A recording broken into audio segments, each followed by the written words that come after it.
Do. Populate in the chat now, Chris. We're supposed to be able to hear you. No, they can't hear us. You sure about that? Pretty sure.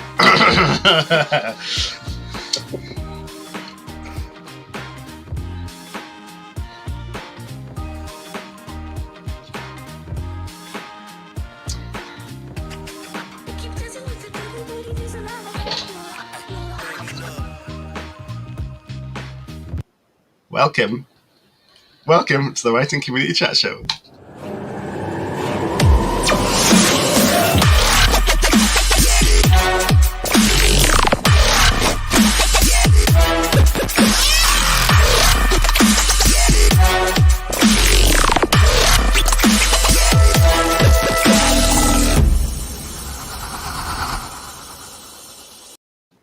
Well, hello everybody, and welcome to the Writing Community Chat Show. We made it to Friday, and apparently you can hear us while the video introduction's on, which is always good to know. But to be honest, we don't slag you off that all too often. Anyway, hello to you all. It's fantastic to be here, and we're very excited because we've got a fantastic guest on. And to be honest, we shared season 5. The website was updated with the guests, and we've been very blessed with the guests we've had on the show. But tonight, again, you know, we're taking the show to extremes each week, Chris, and we're very excited. How are you doing? I love that phrase, blessed with a guest. We could literally do a little short for introducing each guest. We're blessed with a guest, and then the guest could appear, not on the show obviously, but you know, they could do that little trailer that we beg them to do. Please, will you do this trailer for us? Yeah, blessed with a guest. I love it. Blessed with a guest, we have been, and today is no exception, and we're very excited. And it's been a busy week, even though I've had a week off and not done a lot. It seems weird, but it's Friday, and it is. So hello, and I hope you've had a good day. And hello on the chat already engaging. If you're listening on the podcast, thank you. We very much appreciate the podcast listeners. And if you're watching, be sure to chat on the chat and engage. And second half of the show, fire in a lot of questions for our guest and us, and we will see how this goes.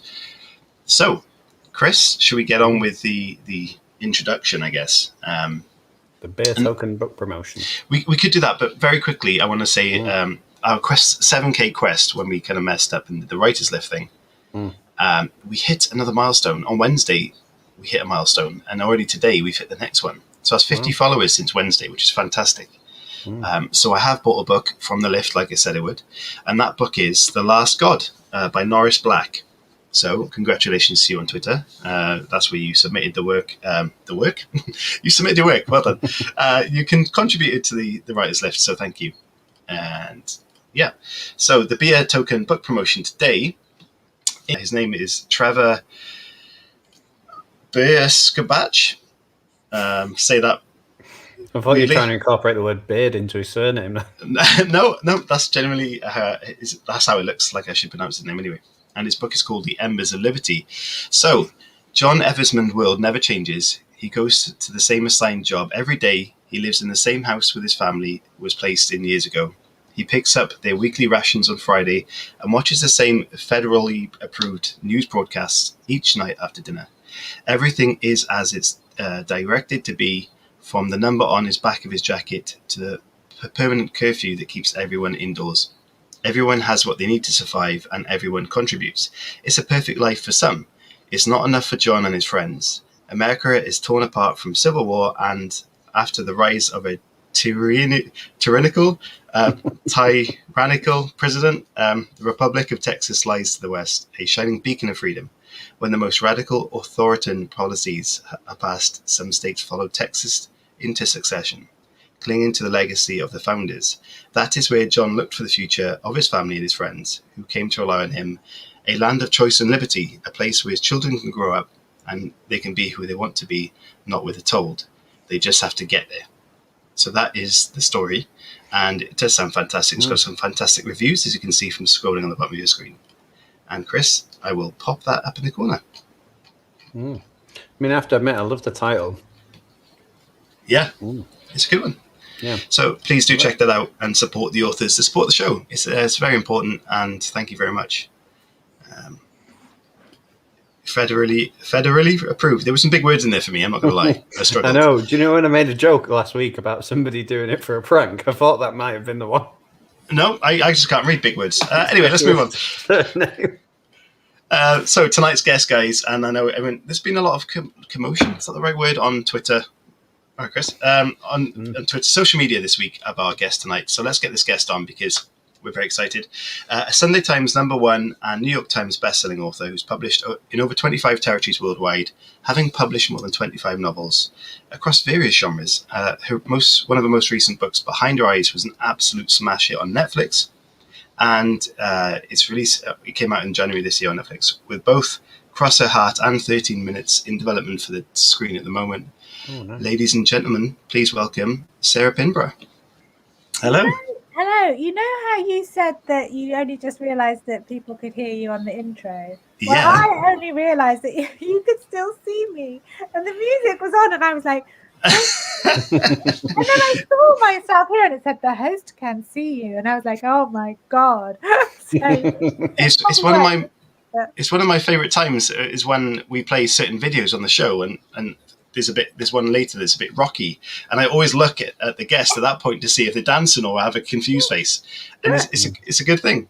I like it. I was a bit embarrassed, but at least it was only you. Anyway, how are you doing? Good. Yeah, living my best life on a Friday night here on my sofa under my sofa blanket. Do you know what? There's not a lot we can do, is there? I mean, we're still technically in lockdown, and we can travel a bit further, but it doesn't mean we can do much more. I'm pretending that this is only because it's lockdown. But actually, this is kind of my preferred Friday night. You know, me, the sofa, the dog, the TV. I'm quite antisocial by nature. Definitely. Well, love it. Yeah. That's just it, isn't it? I mean, a lot of people post-lockdown will be like, do you know what? Fancy a Friday night in now? And they like being locked down. Got to put proper clothes on and everything.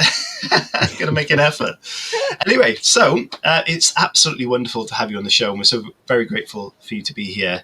And so the people that are watching, and I imagine there's not many that don't know about your sort of writing here. I bloody talk about it on the internet. We like to delve back into the start of an author's career when we have them on the show. So can we find out what the inspiration was for writing in your life in the first place? I don't know. I don't know if there is. I mean, I think I just always did write right from when I was very small. Obviously, they were terrible, you know, as everybody is when they're like 5. But you know, I was writing stories from a very young age. I think I just always liked. I just always liked stories. So I think it was a natural progression. There was never a moment when. You know, I'm not very pretentious about writing. There was never a moment I must write the great literary novel. Yeah. You know, so I always liked to be entertained, and I liked movies, and I would like.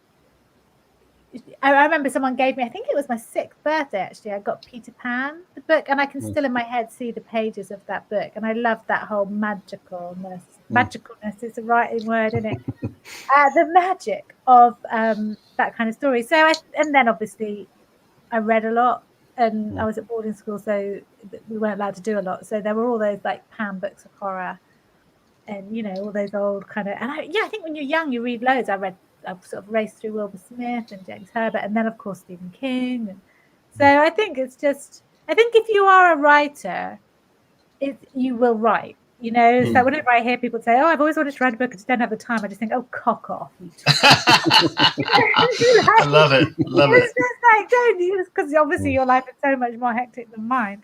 You know, that's just it. You know, we don't have the time, do we? And a lot of time we look for the time, and unless you have to. Exactly. You know, I wrote my first 6 novels when I was the head of English at a secondary school, and my boyfriend had 3 children under 5. You know, It was not easy, but if you want to do it, you do it. You just get on with it. So tell us about that then, because that's very interesting. For a lot of people will be in that situation, think they haven't got time to write. So where did you fit that in? Well, I was a terrible teacher. There were some quiet lessons. I think you just met, I mean, looking back now, I think, how did I do it? And I was having a book out every kind of 9 months, but the editing process was not heavy for the publishing company I was working for. It was very much they paid you very badly. But it was like mass market pulp fiction kind of books, and they were in all the supermarkets. It was a great starting point. But I think my aim was kind of 1,000 words a day.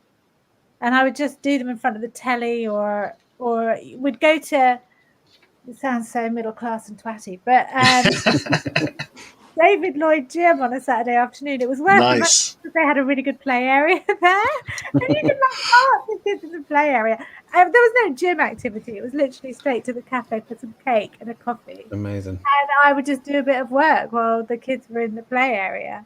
And I would do it like lunchtimes and stuff. But I think as well, you have that thing at the start of a career. And I know there are people whose debut is a massive hit, but I always think those people just get their troughs later on in their career, because it's very rare that someone hits the top and stays there first. But so when you're starting out, I think you're full of that optimism that the next book's going to, be so successful. And if anyone said to you, I actually love that whole 10-year thing, it's pretty true. You'd be like, Christ, give me more gin. But I think you're full of that kind of enthusiasm when you're starting out. It's less of a... I mean, I still really love writing, obviously, and telling stories, but I'm much more cynical now. Can I just ask, though, if I'm a bitter old woman now. Someone who spent their time writing at a lunchtime in a play area, you must have a hell of a concentration level. And how much do you still do that now, or do you write in a quiet space there? Because they'd probably arrest me.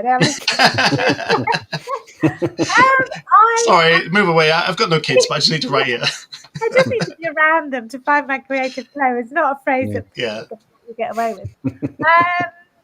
We've already gone down a dark path. We've only been on about 10 seconds. It's fine. I do. Like, people always say that I have a really big work ethic.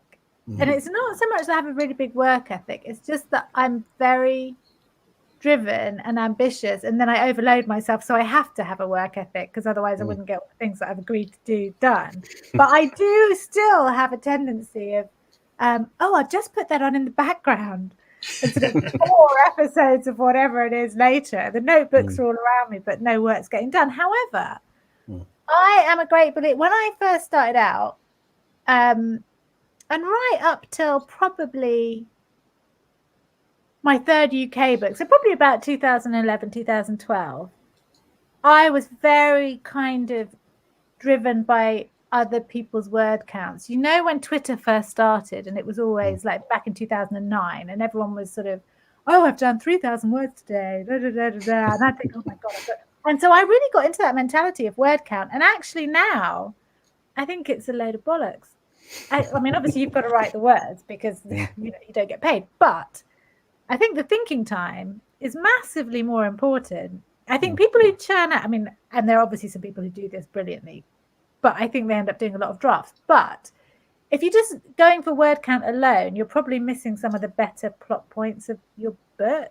I quite like when the second dog walk of the day. The morning walk is always busy and you're chatting to people and it's great. But the lunchtime walk is always on my own, and that's always when I'm mulling. And it's always when I'm deep in mull and not concentrating on my dog that he goes from chatting quite nicely to seeing a cat. And then I'm flat on my face and he's down the road and I've forgotten whatever it was. So at what point of your writing process is the mull situation? Or is it throughout? Because do you pre-plan and then mull, or do you just kind of do it all the way? I am a planner, primarily because, like at the moment, I'm editing one book, I'm planning another book, I'm in a writer's room for a TV show, I've got 2 films to write, I am planning the 4-parter version of the book I'm editing, The Left Bank, Who Made Behind Your Eyes. So there's a lot going on, and if you don't plan, and you don't have a notebook for everything, you might be in the shower and get a thought for one project.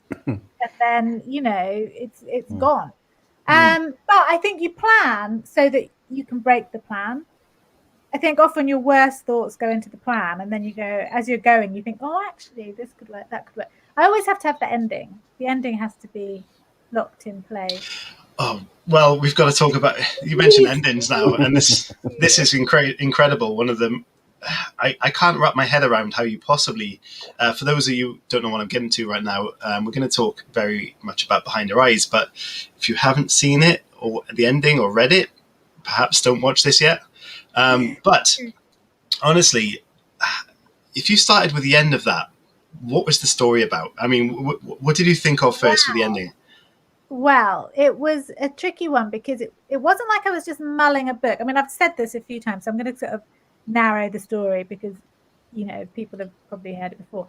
But I was contracted to 2 other publishers at the time. Gallant's, which are part of Orion, and Joe Fletcher Books, which are part of Quirker. So I had a book left to do for each. And I was at an event, and Natasha Barden from HarperCollins came over, and I was feeling a bit in the doldrums, actually, because I was a bit like, I'm sort of plodding along, and I've done all these books, and if one doesn't break through soon, I'm going to find myself on the heap, and she came in and said she didn't think I was being published right, and would I pitch something for them, which was obviously a massive opportunity. She said, we think we could make you a much bigger name, but all the things you want to hear, when you're like mid-list writer. And when I say mid-list, it was the lower end of mid-list is where I was. I wasn't like ticking along really well. So I was like, yeah, great. But I didn't have an idea. And she said, well, can you pitch me something that I can take to acquisitions next week? And then she said, and it will stay in my life forever, this phrase. She went, it doesn't have to be brilliant. Which means, of course, it has to be brilliant. Because they're not going to buy a book from someone with not great sales that they don't think is really good. So I was like, right, I've got to come up with something. And I'd been reading Gone Girl and those kind of books, and I quite fancied a change from sort of fantasy horror arena. So I thought I'll write about an affair, because that's kind of a juicy starting place, and lots of lies, deception, and like you're already in a state of lies. And then I wanted to write about dreams, because I dream a lot. And then I literally had nothing, and I was thinking, oh, this is just going to be cheese-tastic, and everyone's written this book before. So I went to the pub, as any good Englishwoman does, which is an existential crisis, and sat down, ordered a pint of wine, and it was my career is over. So I got my notebook out, and I had like the characters that I'd come up with in the situation and this murder, and then I thought, what if he's not actually dead? Because I'd already been thinking about dreaming. So I kind of just went down the path to, Rob being who he is. And then I figured that was a day's work well done. So I drank the wine. But then, so I had to obviously send the pitch in, and then obviously the rest is... No, it's not. This is what I'm saying. The love affair thing, okay, that like you mentioned, is kind of a story that's been around. But what happens in that story? And I mean, we could talk about this because we mentioned that spoilers are going to happen, guys. Just if you haven't watched it, turn off right now. Section of it. I think I thought, right, okay, so we've got this couple, blah blah blah, and we've got the girl who's sort of fascinated by them, and then I don't even know how it came into my head. So I was thinking about lucid dreaming, because I thought, well, that's quite fun, and that might give it a flavor of something. And then when I was in my 20s, I was in the south of Spain, and I was in this like cafe restaurant thing, and it was a very hippie place, and I ordered my lunch from my boyfriend, and the waiter came over, and he said, oh, how's your morning been, man? And I was like, oh, it's been good. Okay. Been to the beach, And then I said, what about you? Expecting him to say, went to the beach, whatever. He said, oh, man, I did this, I did that. He said, and then, I astrally projected to Mars, man. It was a great trip. And then I started work. And I was like, alrighty then. So it kind of was in my... So that's always been like... I found it quite entertaining because, I'm, it's, like God. A lot of people believe in it. I wish it was true. I'm the same with astral projection. Like I'd love it to be true. I do believe in lucid dreaming, but I don't believe in astral projection. So I think then I was thinking, well, I wanted it to be about obsession, because I wanted to write about like the shitty parts of everyone always says love's so great, but people are out there killing each other because of love, and it's really not always be the best emotion for people. So then I thought, well, this guy's Rob's down the well and and then I thought, what if he's, because I also thought that people wouldn't go with, just because of the way people are conditioned, they would, if they got as far as body swapping, they'd think Rob was in David. Like, because he loved Adele, they would, oh, what? No, sorry, go on. Someone's comments. I don't want people who have not seen this to watch this right now. Because are they telling us off now? No, I don't know. It's halfway through the book, so I'm not sure if they've seen it. I'm sorry. It's a no, bit. carry on. And Lucky, get on with it. They can. Also, the book's been out 4 years. I know. 3 months, so it's so bad. So then I just thought that would be bonkers and fun, and so I want people to get to the end and just smile, and think, oh, okay, well, this is what I found. See that coming. I didn't really see the swap coming in the situation when the fire was happening, and the characters are sort of in. You think one thing's happened, then it swings, and I thought, oh, that's a good twist. The next twist absolutely took me back again. See, I think this is the difference between a reveal and a twist. So the first one to me is a reveal. It's a reveal. You're led there. It's revealed to you. A proper twist should make you look at everything that came before from an entirely different viewpoint. So the last bit where you realize it's Rob all along, you have to then go back and re-examine everything. Well, and the clues are all there. That it's all there. The cooking, the drugs, it's all there. But the big thing that happens, and I'll mention a comment someone's put there in a second, that you think that one person is this and one person's that, and you think all that's going to happen is you're going to flip your perception of those two people, but it ends up to be something entirely different anyway, and then your mind is gone and you just can't comprehend it. But Michelle, hello to you on the chat, said, I love Behind Her Eyes on Netflix, watched it twice, and now I'm reading the book, which is a testament to how much I enjoyed it. So that is exactly like you said, that when you see that twist or you read that twist, you are almost urgently rushing back to the story because you want to see it from the actual character's eyes. There was a lot of people on Twitter who watched it twice. They were like, I've got to go back and watch it again. I've got to go back and watch it again just to see all the clues that they missed. So as someone at that point who was thinking, I need a breakthrough story, this is my point, and where I think, I've got to get something that's going to latch and propel me forward. How did you respond to the praise and sort of the traction this story got? Well, I was very lucky because the team at Harper really, books do not become bestsellers because of the book. They can become bestsellers because they're put in front of enough people that enough people buy them enough to create a word of mouth. So I was very lucky that all the people at Harper really got behind the book and really pushed it. Given that I didn't get a huge advance for it because they could only go on my previous sales, but they treated it like it was they paid a fortune for it. So I was really lucky with that, and obviously I got paid a lot from America, which was nice. But when the book came out, it's different because it takes a while for people to read a book, and then I don't hardly ever leave reviews on things. So you get a lot of people read that don't need blah, blah, blah, blah, don't need or don't you just don't get that vibe. But when it's TV, it's instant. You go to that Twitter hashtag, and what was so great was that quite a lot of the press didn't like it at all. There was a lot of like, this is very boring, or this is gubbins kind of thing, But what was quite interesting was that they slowly changed the tune as more and more people, how they do, more and more people were liking it. They were like, oh, actually, maybe this is fun. But then I went to Twitter and I searched the hashtag, and it was so good. People were just going with it, and I texted the producer and I was like, Jess, you've got to check out the Twitter hashtag. And she went, I don't have Twitter. I said, you can still see it. Yeah. And then she and her husband were addicted to checking it. Do you think that was because it almost feels like a bit of a genre twist at the end? Do you think that was kind of throwing people off? Yeah, I think it's what works about it. I remember I said to her at the start of this, I said, look, people from the book, my experience with the book, Hmm.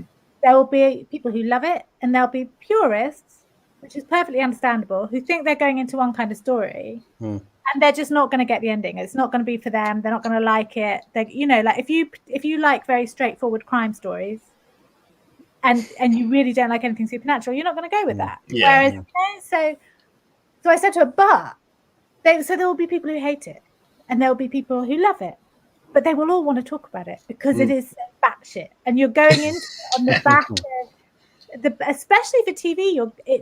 There were things that happened in that show that you don't expect the lead character to die.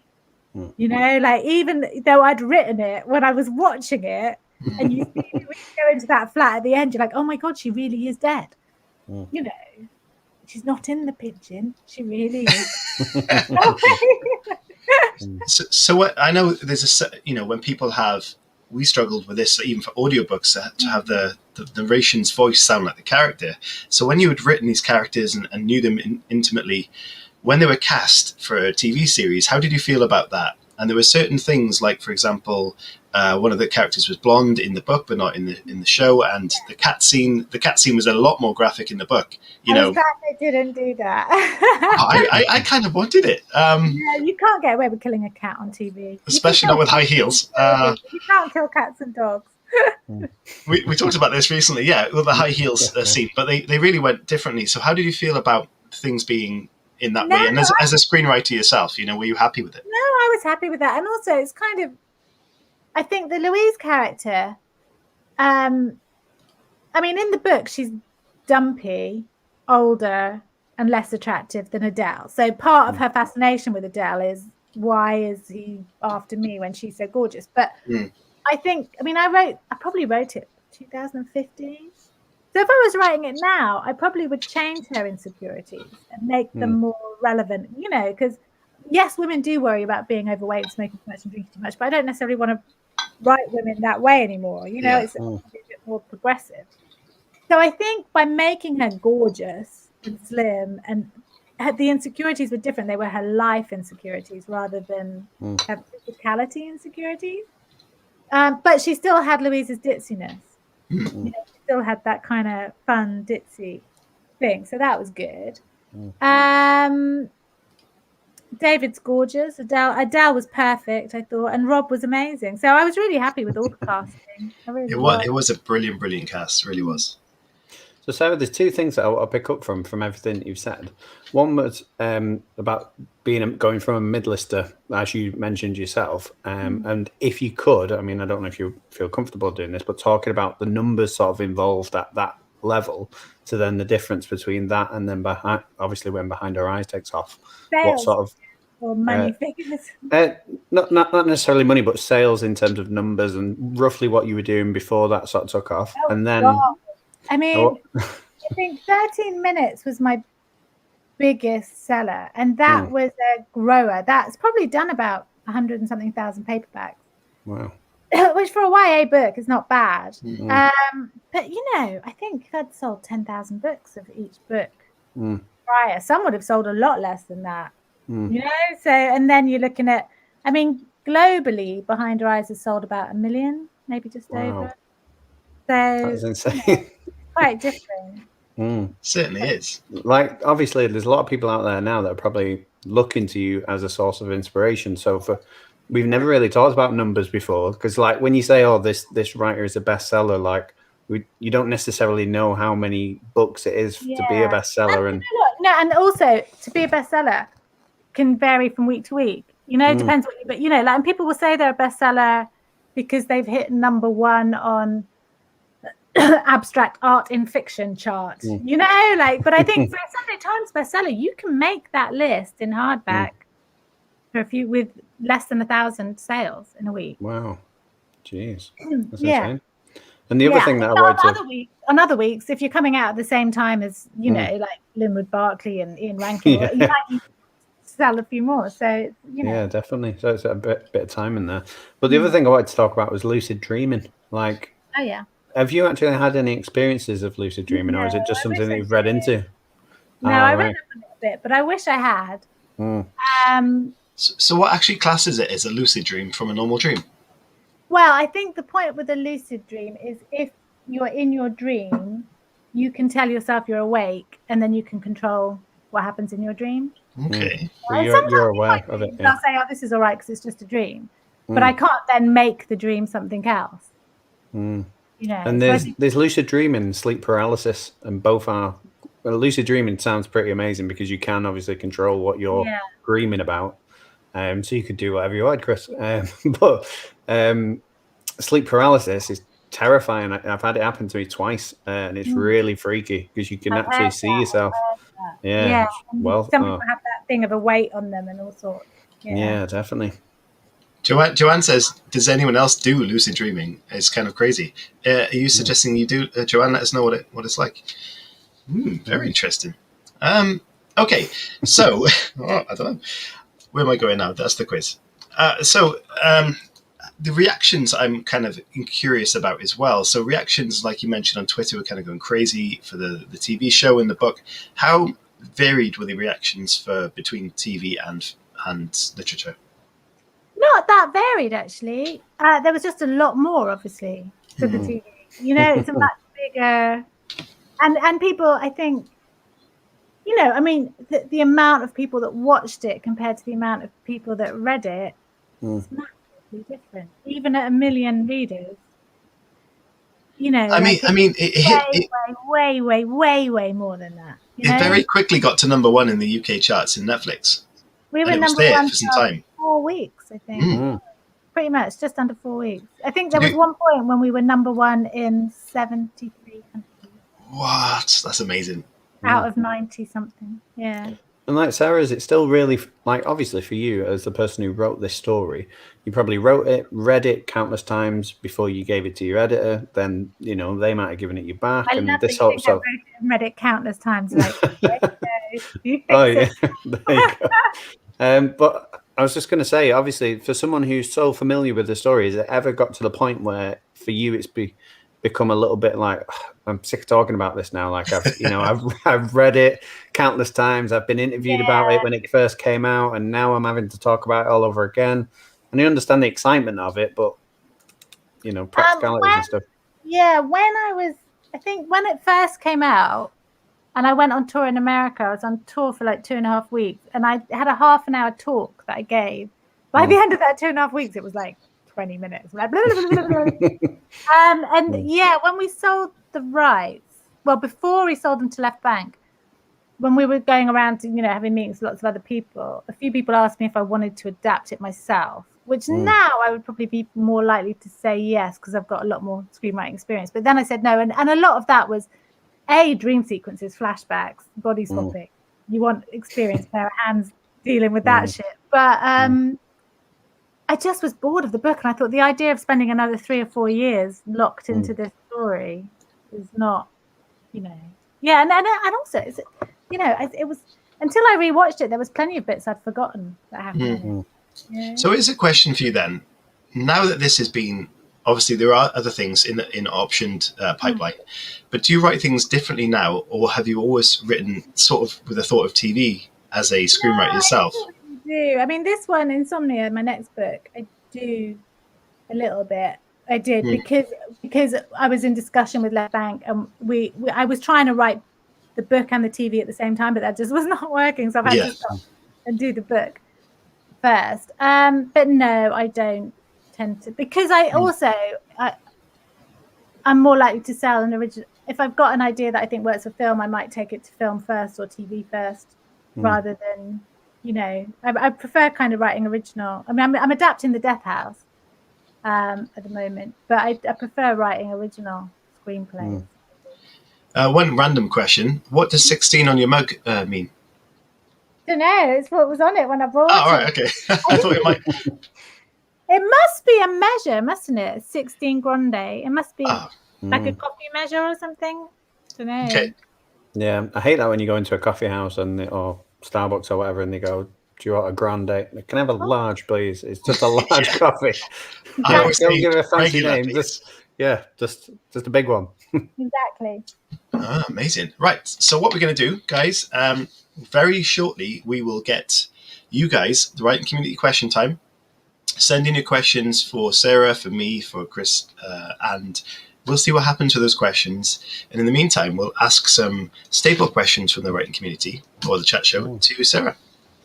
So the first staple question that we have, Sarah, is if you could take any character from fiction, and I can say this to you, I reckon, because you'll understand it, have a crack at them. Which character would that be and why? Oh, God. Any character from fiction? Are we talking about? Are we talking about banging them? No, no. Because that would be a long list of fictional characters. You mean like to rewrite them? Yes. Who would be top of that list first, Sarah? Go on, you've mentioned it Well, now. you can answer the banging them list if you want. God, I don't know. I don't know if I'd want to rewrite anybody else's characters, to be honest. Yeah, I can't. Would you like to add one to your story? No, I mean, I might have a pop at Hannibal Lecter. Would be quite good fun. Yeah, that would be good answer. About it. Yeah. Okay. If you, what was that? The ending? No. Okay. If you could rewrite or change or delete whatever an ending to anything with a TV, film, or literature, what would you take the ending away from? I wish you'd sent these through earlier. I could have had a proper think about it. That's no fun. Bobby in the shower in Dallas, maybe. God, there's a lot that I find sort of fall apart at the end. Mario says his fiction list for whatever would be Matt Boomer and Tom Ellis. I'm not sure what he's talking about, but I can imagine. Good choices. So, Sarah, we've kind of thrown in this is a more recent staple question, but I think you might like this. So if you had to resurrect an author that you could collaborate with, but once you'd collaborated with them, you had to then kill them, which author would you resurrect and how would you kill them? What is wrong with you people? Yeah, you might like this one. Which one would you kill? I would probably, maybe Oscar Wilde. Nice. And I'd probably send him out with drug or alcohol of his choice. You know? That is a good choice. Another question then for you, Sarah. So obviously we talked a bit about body swapping. If you could swap bodies with anyone for one day, who would that be? I would want to swap bodies with someone really fit, just to know what that feels like. You know, like someone, maybe Tim Leben. That would be really weird, because that'd be a boy. But he's like a triathlete and stuff. So then I'd have to get a feel for what it would be like. And I figured that maybe if we could do it for like a week, he would actually get my body in some kind of fitness shape. That's amazing. Hey, he's got a new book out in that realm, hasn't he? We had him on the show a long time ago. Yeah, he's got Getting Fit in My Run, Walk, Crawl. It's very good. Yes. Fun. Yeah. And he had a book out called Eden, which was fantastic. Yeah. Yeah, he is. He certainly is. I don't know. That's a good question, Chris. Who would you swap with? Put you on the spot here. Like everyone else. Definitely has put me on the spot. I'd say Zach Galifianakis, just because. Why not? I think that is. I'd just be him for a day. Yeah, if we're going with Zac Efron would be pretty good. Swap with him for a day, just to see how he saw the world. Like that would be amazing. Oh, fantastic. Okay, have we got any more random ones before questions come in? Send your questions in, guys. Come on, we can have a couple more than that, and then we'll get a quiz to finish up. Right. So, Sarah, what's next? What's coming out next? What can we look forward to? Well, I've got Dead to Her comes out in paperback in June. And that is in development with Amazon Studios.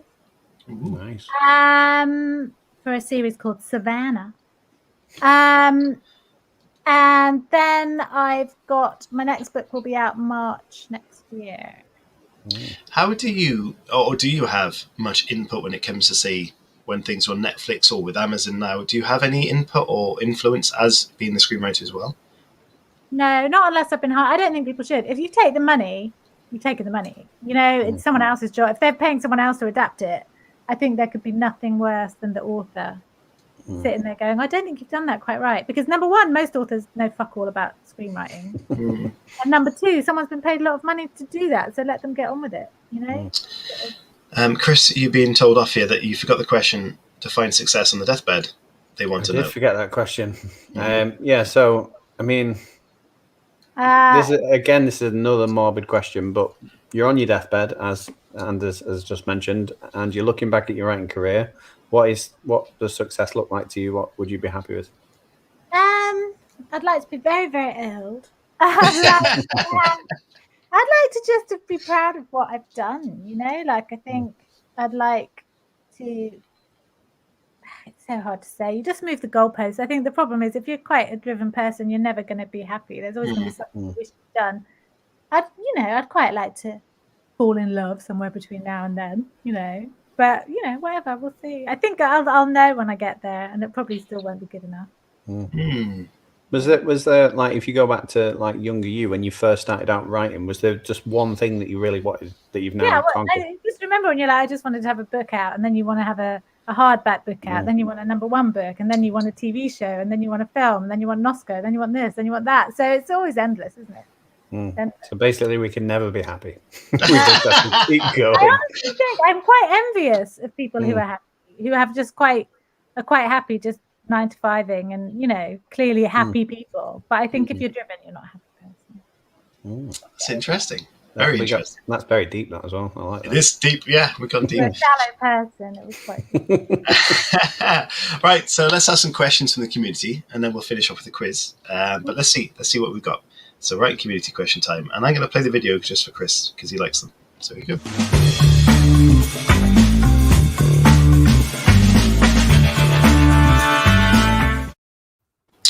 Okay, so we do have a few in. Let me scroll back very slightly.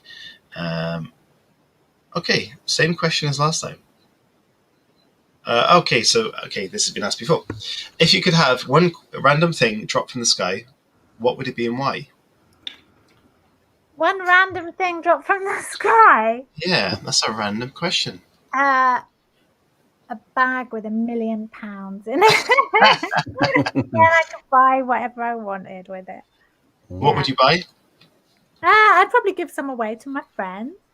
Nice. I'd probably give quite a lot of it away. I'm not really a things person. Might buy a bigger house, but that would be about it. So you'd want £1 million and then just give it away?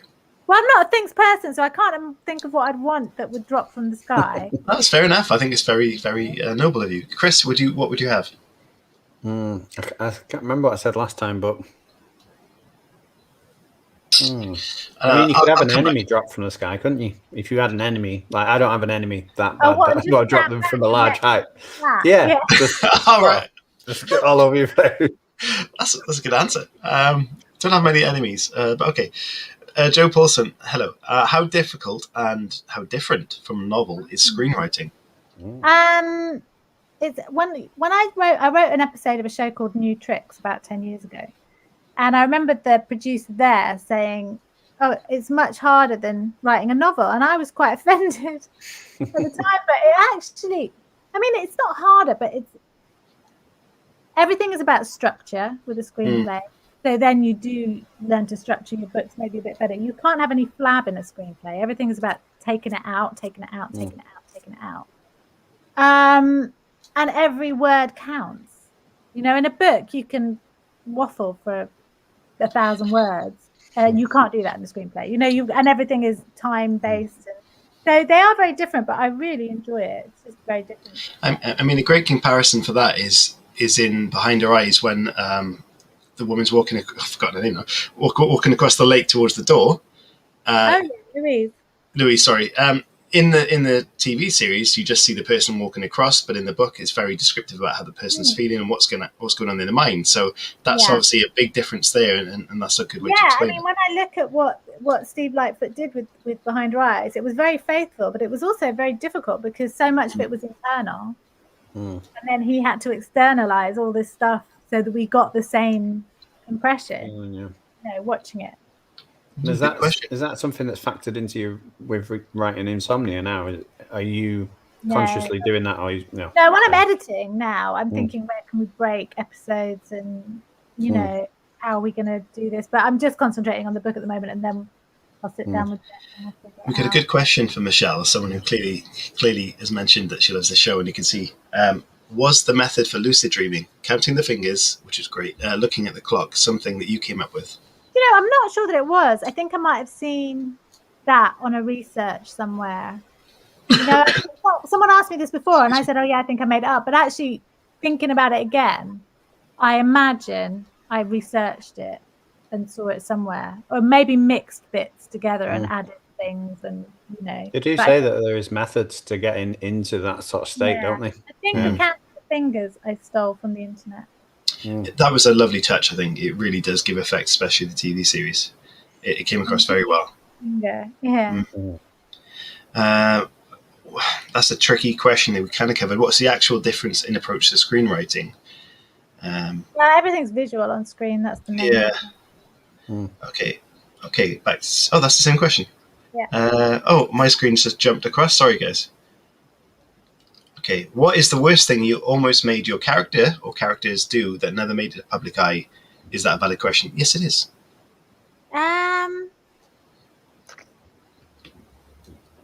In this show, or I don't know. Put it out to any of your books. Have you done something that was? Yeah. No, really. No, I don't think so. I'm trying to think if anything's been edited out. No, I don't think there has really. I think most editors, especially when you write dark fiction, people will let you go quite far with it. There may have been, but not that I can remember anything terrible. I'm not very gore-ridden. I don't do a lot of gore, so it's not. Do you have any novels that you really like? You'd love if they said to you, "Look, we're going to reprint it with your original draft, and the edits that we made at the time. We're going to let you go for no, just no, I'm not doing that." No, the editor is there for a reason. What is one trope you love and one you despise in fiction? From Jodie. I don't despise a lot of tropes because I think they're nearly all there. I think fridging, that idea of, the female character is only there to be discovered dead and give the hero a purpose. It's very much a... I never heard that term before. Fridging? Fridging, yeah, because she's nearly always found in the fridge. Brilliant. So that, I think we are moving away from that. There are female characters are definitely having a lot more agency. I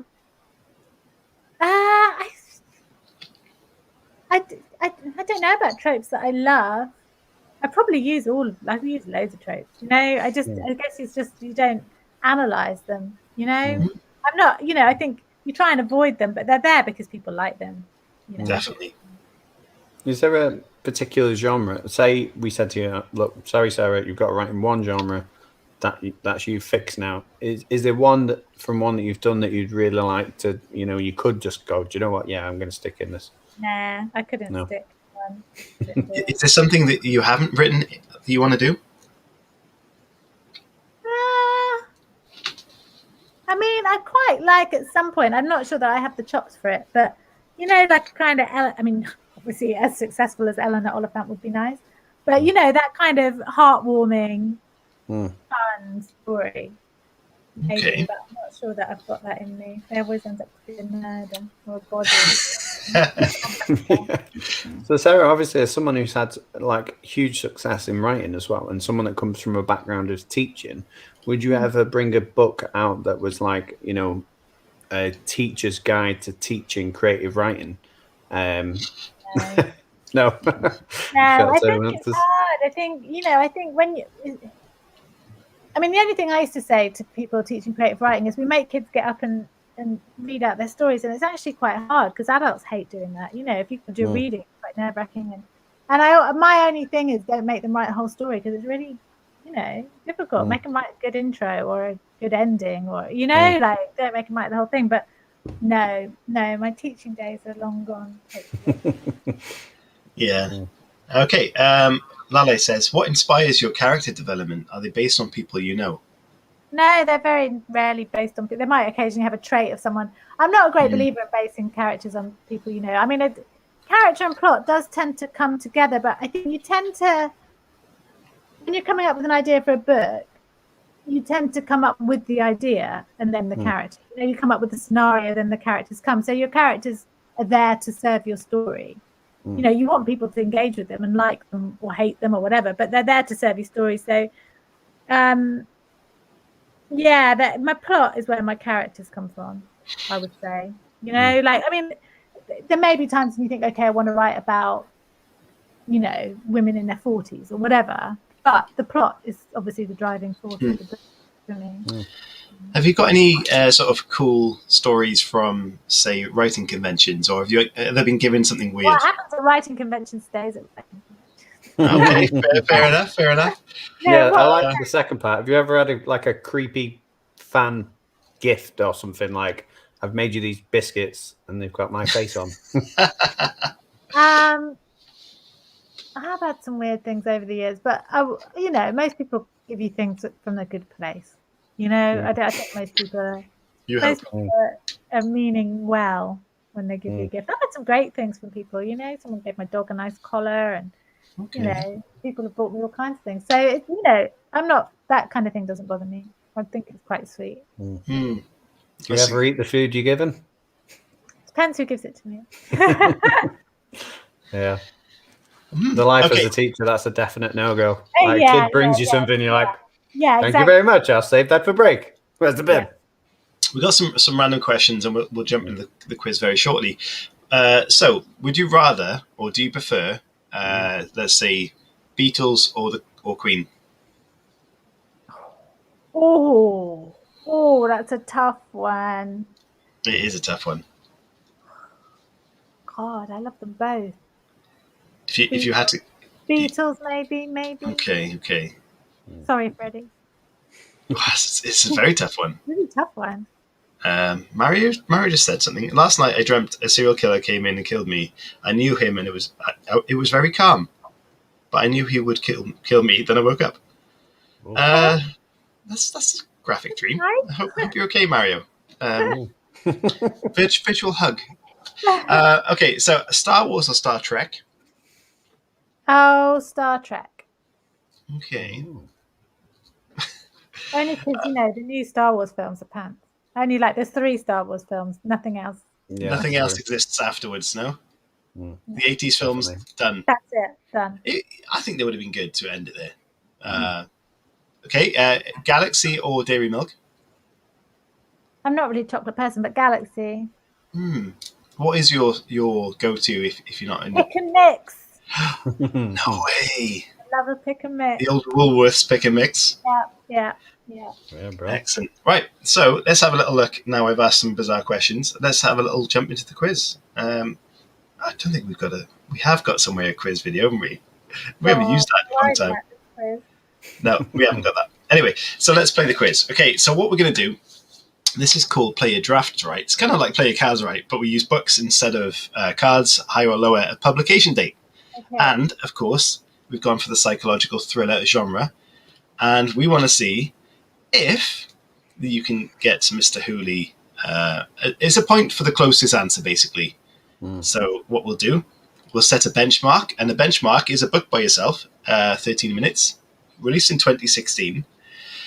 So what we're going to do is The Girl on the Train by Paula Hawkins higher or lower than 2016 for its publication date? When you say lower, you mean like 2015? Yeah. I'm going to go lower. Okay. Yeah, we're going to have to say lower in the year and the month, I reckon, with this, because it's going to be too tight. If you're going lower, both lower, you need to give a date. Oh, come on. I'm going to say 2015. Okay. It's a thriller. I'm going to go March. Oh, interesting. Christy? Just for purposes of entertainment, I'm going to say 2014. And I'm going to go the end of the year. So I'm going to say like September. We will be giving a point to Sarah as it was in January the 13th, which is my birthday. It was January or March. It's a thriller month. The thriller month. She knows the stuff. Chris, you might be up a challenge here. Well, Behind Your Eyes is a January book. So we are in 2015, and now we're looking for the publication of Gone Girl by Gillian Flynn. Before or after? Gillian Flynn. I once said Pamela on this show. Okay, I don't think that is not very far off. Okay, I think I'm close with that one. Gone Girl, 20. We were at 2015. Are we higher or lower? Oh, lower. Chris, you got a date? 2012.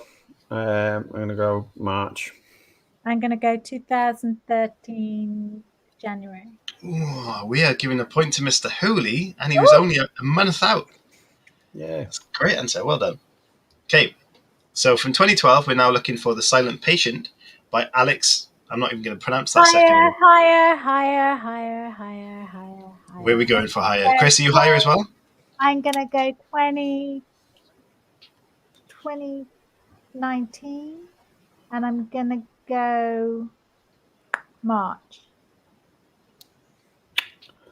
Oh, God. 2018, again, for attainment purposes. Yeah, go on. I'm going to say January. It was indeed 2019 February. We are just 1 month out again from Sarah. That's fantastic. 2-1. This is tight. Okay, so from 2019, we are now looking for The Guest List by Lucy Foley. 2020, and I'm going to go January. Okay. I think she's right, but I'm going to say 2020, and I'm going to say February. Okay. Unfortunately, Chris Hooley, you were just the month the wrong side, because it's going back to Sarah for June, which is bang on the money, which is incredible. So we are 3-1 down. How's that work out? I'm closer.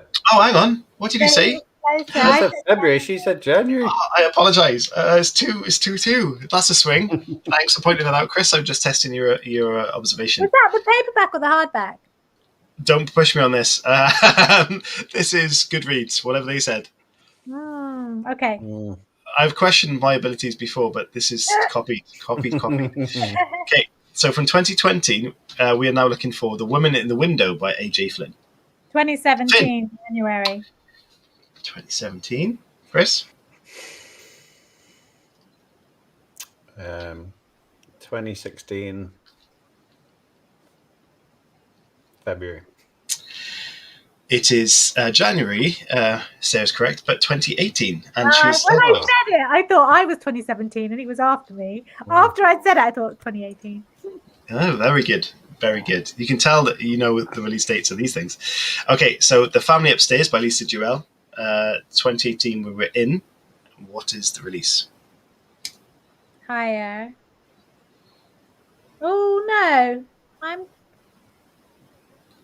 Higher. 2019. Okay. Chris?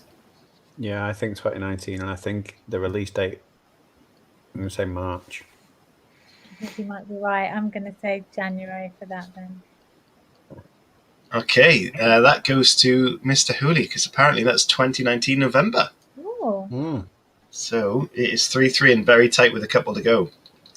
On the chats. I'm pretty sure these are paperback dates.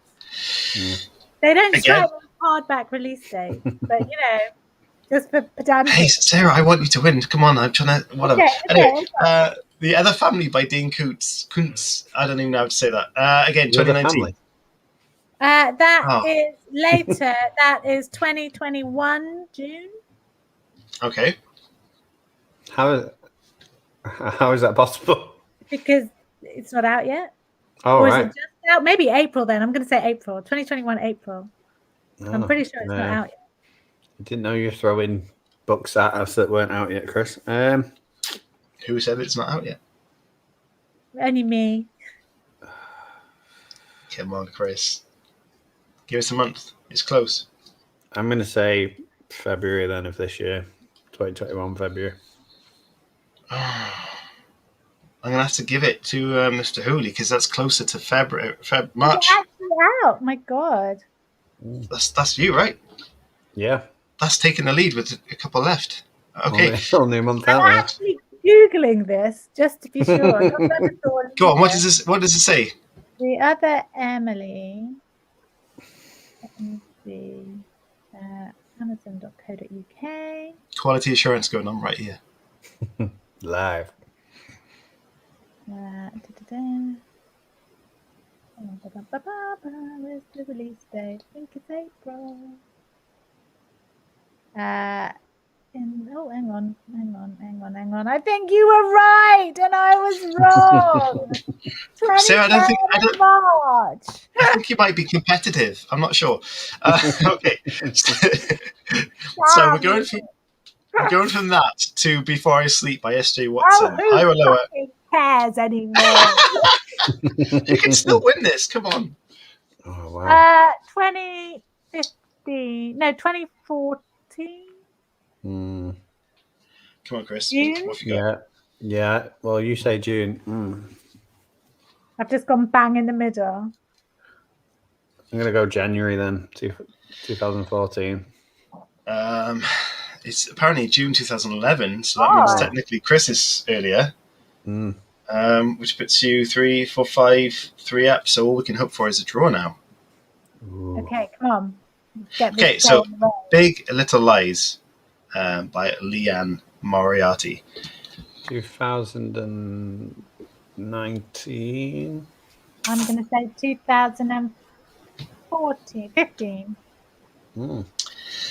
She's pulled one back. It was 2014, December 25th. Geez. That was well out. You were well up there. So this is was already out by then. They've done 2 series of the show by 2019.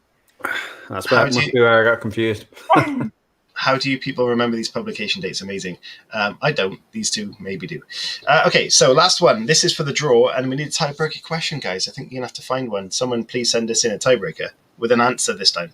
We might not need it. We're going to need it. Okay, so The Couple Next Door by Shari Lepena. Was it Lepena? I'm good at these names, aren't I? So it was 2014. What are we looking at now?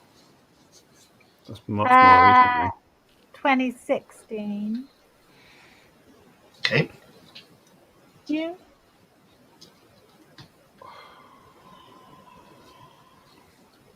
I'm going to say 2018. I'm going to say January. Oh my goodness, we are going to need a tiebreaker. It was July 2018, which a month out, which is incredible. It is 5-5. What a battle that has been. So congratulations to you both there. Daniel. I'm literally Googling a tiebreaker question right now because I didn't, no offense, Chris, I didn't think you'd be as good as you were at that. It's not that he's good, it's that I'm really bad. Oh, he was good. He was good. Okay, let's make this weird. Okay, how many UK number one singles has Cliff Richard had? Oh my God. I'm going to just say 14. I'm guessing. Chris, go on. Let's say 8. Sarah magically wins this. It was 13. It was 1 point difference. Oh, wounded. Biggest fan. I'm a super fan. Are you really? Are you really? No. Oh. Well, who knows these days? I'm not sure. Is he still? I don't know. Let's not go there. Okay, so well done, Chris. Unfortunately, you fought a good fight there, but you were stolen. There's no shame. Yeah, no shame. The crown was stolen right at last. Oh my goodness. Anyway, so Sarah, again, we've mentioned that things are coming out soon and currently in development. It's very exciting for you. Where can people find information about you and buy things that you own and produce? You own. Yeah. Where can they go? Yeah. I'm mainly on Twitter at Sarah Pinborough, and Amazon. And Amazon, independent bookstores and Waterstones and all the other places. Yeah. All the good places for the good books. Yeah. And stuff you own at Amazon, like Chris said, yeah. Popping some stuff on there tomorrow, and I'll say. Yeah, why not? If you're really lucky, Spock. Yeah. Lives in Sarah's area. I might sell that dog. Oh. What's the dog's name? Ted.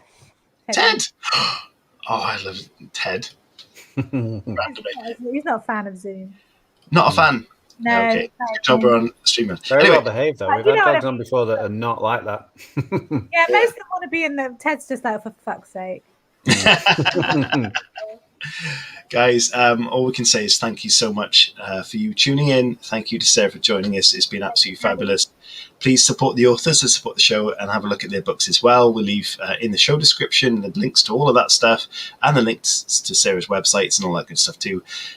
Look after yourselves. We've got some amazing guests coming up. Stay safe. And thank you, guys. We'll see you soon. Bye.